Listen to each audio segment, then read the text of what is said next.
ମୁଁ କହିପାରିବି ସେ ତ ଏଇନା ମୁଖ୍ୟମନ୍ତ୍ରୀ ମୁଁ ତା ନ ହେଇଥିଲେ 40% ପଇସା ଖର୍ଚ୍ଚ ହେଇପାରିଲାନି ଏପର୍ଯ୍ୟନ୍ତ ଖୋଲା ବଜେଟର। ଆଉ ଯଦି ମାନୁଥାନ୍ତେ ତାହେଲେ ଟଙ୍କା ଖର୍ଚ୍ଚ ହେଇପାରନ୍ତାନି। 40 ଭାଗେ ଖର୍ଚ୍ଚ ହେଇନି, 60 ଭାଗେ ସେମିତି ହେଇଛି। ଫେର 3,20,30,000 କୋଟି ଟଙ୍କାର ବଜେଟ ଆଜି ଆସିବ। ଇଏ କଣ ଖର୍ଚ୍ଚ କରିବେ? କି ଯୋଜନାରେ କରିବେ? କାହା ପାଇଁ କରିବେ? କିଛି ନାହିଁ। ଗୋଟେ ଅପାରଗ ସରକାର ରହିଛି।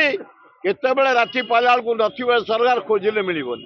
କିଏ ନାହିଁ କଲା? ତୃଣମୂଳ ସ୍ତରରେ କଂଗ୍ରେସ ଆମେ ଯାଇ ପହଞ୍ଚିଗଲାଣି। ଯୋଜନା ଟଙ୍କା ଯିବ ତଳକୁ। ଆମ ଲୋକମାନଙ୍କୁ ଆମେ ସହଯୋଗ କରିବୁ, କାମ କରିବୁ। ଭଲ କଥା। ପଞ୍ଚାୟତ ଲେବୁଲ ଯଦି ହାଇଏଷ୍ଟ ଆମାଉଣ୍ଟ ଦେବେ ପଞ୍ଚାୟତର ଡେଭଲପମେଣ୍ଟ ପାଇଁ, ରାସ୍ତା ଘାଟ, ପିଇବା ପାଣି, ସ୍କୁଲ, ଇଲେକ୍ଟ୍ରି, ତଳ ସ୍ତର ତୃଣମୂଳ ସ୍ତରରେ ଯଦି ସୁଦୃଢ କରିବେ, ଯୋଜନା ସବୁ ସଫଳ କରିବେ, ଅଭିନନ୍ଦନ।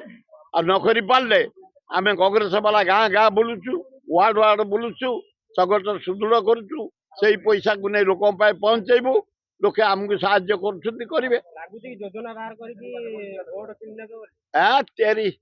ଲୋକ ମାଇଣ୍ଡ ମେକଅପ୍ କରିସାରିଲେଣି।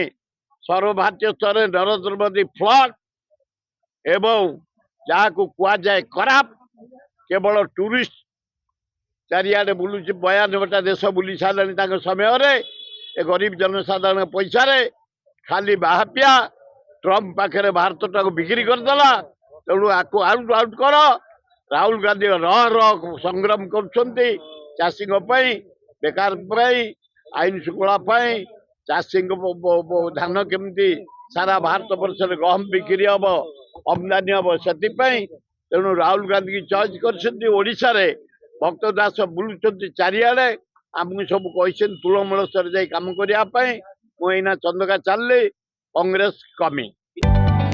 जदि आपंक आम भिडी भल लगा तेब आम चैनल को लाइक, शेयर और सब्सक्राइब करने को जमा भी भूलु नहीं।